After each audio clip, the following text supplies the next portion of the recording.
जहां अंग्रेज जाते थे लूटमार करने के लिए, किसी भी गांव और किसी भी शहर में, वहां अगर उनको हमारे देश की माताएं बहनें जो सुंदर हैं शरीर में दिखाई दे जाएं, तो अंग्रेज उनको छोड़ते नहीं थे बिना बलात्कार किए।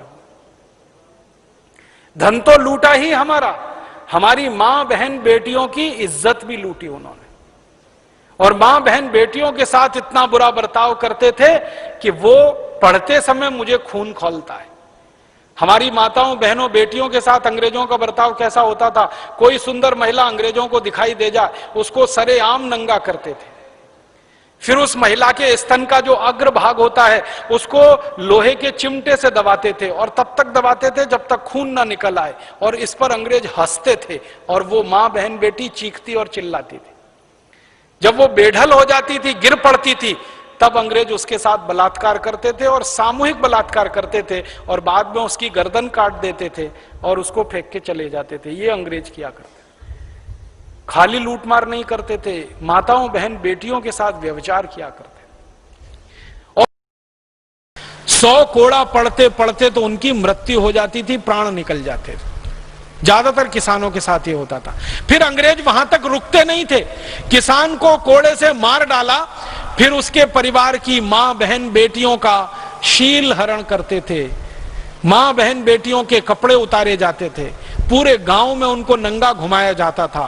फिर अंग्रेज अधिकारी सबके सामने उनका शील भंग करते थे, बलात्कार करते थे, और सारे अंग्रेज अधिकारी इसमें शामिल रहते थे। इससे अंग्रेज अधिकारियों को अपनी वासना शांत करने का तो रास्ता खुलता ही था, उनको अत्याचार और हैवानियत दिखाने का भी रास्ता खुलता था। परिणाम क्या होता था, किसानों के घरों से शिकायत आती थी, मेरी मां से बलात्कार हुआ, मेरी बहन से बलात्कार हुआ, मेरी बेटी से बलात्कार हुआ। किसान ये शिकायतें लेके अंग्रेज अधिकारियों के पास आते थे। अंग्रेज अधिकारियों की समस्या ये होती थी कि अपने ही सहयोगियों के खिलाफ वो एक्शन क्या ले। मान लीजिए एक उच्च अधिकारी है अंग्रेज, उसके पास किसी किसान ने शिकायत की और उससे नीचे वाले अधिकारी ने उस किसान की मां बहन बेटी से बलात्कार किया, तो उच्च अधिकारी अपने नीचे के अधिकारी को बचाने में लग जाता था। और उसको बचाने के लिए अंग्रेजों ने फिर एक रास्ता निकाला और उस रास्ते को कानून में बदल दिया। बलात्कार के खिलाफ अंग्रेजों ने कानून बनाया सबसे पहला, और उस कानून में व्यवस्था यह की कि जिस मां बहन बेटी के ऊपर बलात्कार होगा, उस मां बहन बेटी को अंग्रेजों की अदालत में आकर सिद्ध करना पड़ेगा कि उसके ऊपर बलात्कार हुआ है। जिस अंग्रेज ने बलात्कार किया है उसको कुछ सिद्ध नहीं करना पड़ेगा, और जब तक सिद्ध नहीं होगा तब तक वो अंग्रेज अभियुक्त नहीं माना जाएगा, उसको पापी नहीं माना जाएगा, अपराधी नहीं माना जाएगा। ये कानून बना दिया अंग्रेजों ने। कानून बनते ही बलात्कार की बाढ़ आ गई पूरे देश में। हर गांव में, हर शहर में माताओं बहन बेटियों की इज्जत से अंग्रेजों ने खेलना शुरू किया, क्योंकि अंग्रेजों को मालूम था कि कोई भी मां बहन बेटी अदालत में यह सिद्ध कर ही नहीं सकती कि उसके ऊपर बलात्कार हुआ है। कानून की गलियां ऐसी टेढ़ी बनाई गई कि किसी भी मां बहन बेटी को यह सिद्ध करना एकदम असंभव हो जाए कि उसके ऊपर बलात्कार हुआ है। आप देखो इससे बड़ा दुनिया में क्या अत्याचार हो सकता है कि जिसके ऊपर अत्याचार हुआ उसे सिद्ध करना है कि उसके ऊपर अत्याचार हुआ है।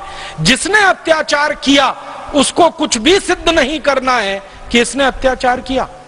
परिणाम यह होता था कि 100 अंग्रेज बलात्कार करते थे भारत की माता बहन बेटियों से, तो उसमें से मुश्किल से 2-3 अंग्रेजों के खिलाफ साबित हो पाता था और उनको ही सजा मिल पाती थी। 97-98 अंग्रेज बिल्कुल छूट जाते थे, बाइज्जत बरी हो जाते थे, और फिर वो दोबारा बलात्कार करते थे और फिर माता बहन बेटियों की हत्या करते थे। हमारे पास दस्तावेज हैं कई अंग्रेज अधिकारियों के, जिन्होंने अपनी पर्सनल डायरी में यह लिखा है। एक अंग्रेज अधिकारी था, उसका नाम था कर्नल नील, उसकी डायरी है, उसकी डायरी के कुछ पन्ने हैं फोटोकॉपी के रूप में। उसमें वो लिख रहा है कि जहां जहां मेरी नियुक्ति हुई भारत में, उसकी नियुक्ति कई जगह पर हुई थी। वाराणसी में वो रहा, इलाहाबाद में वो रहा, बरेली में वो रहा, दिल्ली में वो रहा, बदायूं में रहा, कई जगह उसकी नियुक्ति हुई।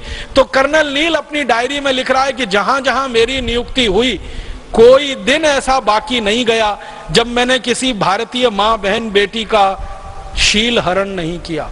ये नील की डायरी के अपने लिखे हुए शब्द हैं। आप सोचिए कितने हैवानियत वाले थे ये सब अंग्रेज, और ये सब किया उन्होंने कानून की मदद से किया।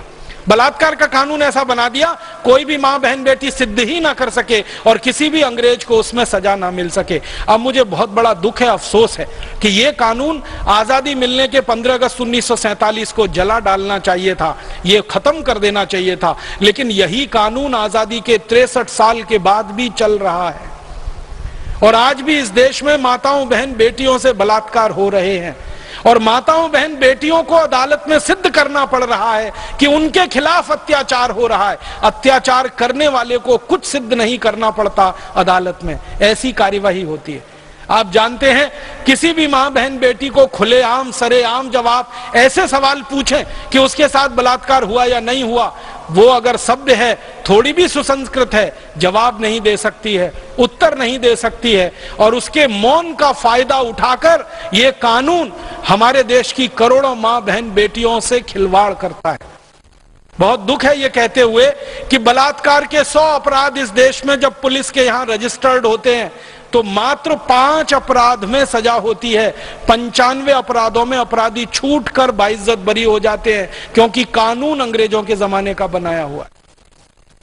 अब बलात्कार के कानून हो, चोरी डकैती के कानून हो, हिंसा के कानून हो, पुलिस के कानून हो, प्रशासन के कानून हो, टैक्स के कानून हो, शिक्षा व्यवस्था के कानून हो या हमारे देश में ये जंगलों की सुरक्षा के कानून हो, सबके सब अंग्रेजों के बनाए हुए, सबके सब उनके चलाए हुए, तो आप कैसे उम्मीद कर सकते हैं कि भारत के लोगों को इन कानूनों से न्याय मिल जाएगा?